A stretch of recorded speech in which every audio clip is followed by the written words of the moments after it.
Los malos impuestos. Todo gobierno necesita sostenerse con los impuestos. Los pueblos tienen que cooperar con el impuesto para sostener al gobierno. Ningún gobierno podría sostenerse sin los impuestos, sería imposible hacer obras públicas sin los impuestos.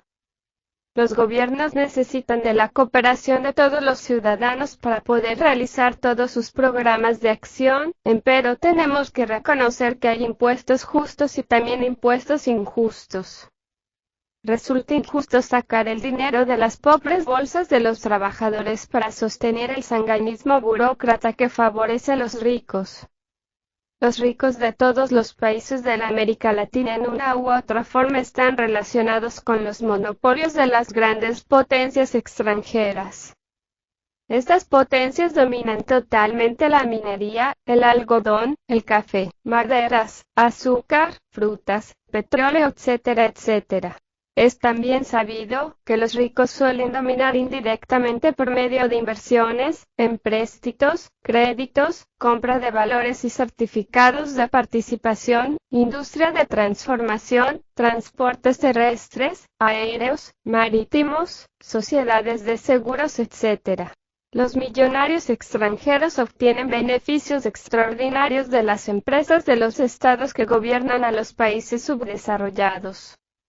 El capital de los gobiernos en cuestión de intereses siempre garantiza enormes intereses de los préstamos, pagos de certificados de participación o bonos que expiden esas empresas del Estado, a favor de los poderosos millonarios extranjeros.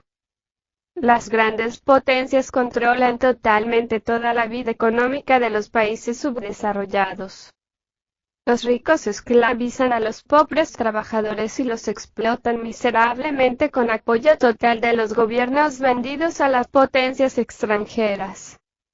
Los ricos nacionales y los ricos extranjeros apoyan mutuamente y saben muy bien qué es lo que hay que hacer en cada caso. Detrás de los verdaderos y legítimos gobiernos nominales, están los amos nacionales y extranjeros, las grandes sociedades anónimas, los poderosos del petróleo, etcétera, etcétera. Ciertas potencias extranjeras eligen en secreto el candidato a la presidencia que mejor les conviene, en cada uno de los países subdesarrollados, y los pobres pueblos van a las urnas inocentemente, engañados por los líderes asalariados de la política local.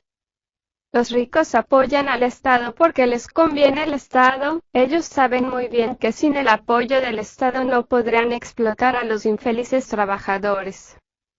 Los ricos han metido dentro del aparato burocrático, o mejor dijéramos, dentro de la colmena burocrática, ciertos zánganos que no producen y sí consumen y perjudican. Lo más grave es que dichos zánganos son alimentados y sostenidos en sus puestos con el dinero de los pobres trabajadores. Resulta injusto saquear las bolsas de los pobres trabajadores para sostener el sanguinismo burocrático. Si los ricos necesitan de tales zánganos, que ellos mismos los paguen con su dinero. Los trabajadores no tienen por qué sostener con el dinero de su trabajo a dichos zánganos que nada los benefician ni en mucho los perjudican. Sacar impuestos dentro de las bolsas de los infelices, para sostener zánganos inútiles, es realmente un delito. Impuestos indirectos. Estos se aplican a todo lo que tienen que comprar o pagar los trabajadores. Cerillos, limonadas, pasajes, telas, zapatos, verduras, frutas, leche, medicinas, alquiler de la casa, luz, agua, teléfono, etcétera, etcétera, etcétera. Un gran porcentaje de los ingresos del gobierno proviene de estos injustos impuestos. Este hecho es el mismo en todos los países de la América Latina. Estos son los impuestos al comercio y a la industria, o a los derechos, productos o aprovechamiento. Los pobres trabajadores son los que tienen que pagar dichos impuestos para sostener a los zánganos de la colmena burocrática. Impuestos directos. El crimen más espantoso contra los pobres trabajadores es gravarles sus salarios, sueldos, honorarios, etc., en porcentajes que van elevándose cada año que reducen el nivel de vida de los obreros del músculo y de la inteligencia.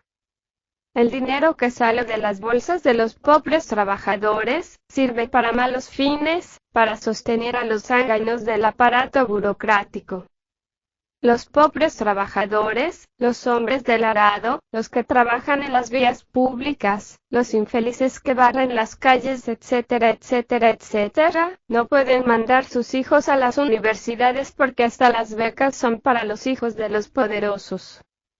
En cambio, si se les quita, se les graban sus salarios, se les graba todo, para sostener a los zánganos de la colmena burocrática, que no solo perjudican al pueblo, sino que además desacreditan a toda la colmena burocrática. No podemos negar que los pueblos necesitan cooperar con sus impuestos, contribuir económicamente para el bien de la nación, pero que se establezcan justos impuestos, que se graven las diversiones, los vicios, los grandes capitales, etc. Es absurdo explotar a los infelices para sostener a los ricos. Samael Aumeor.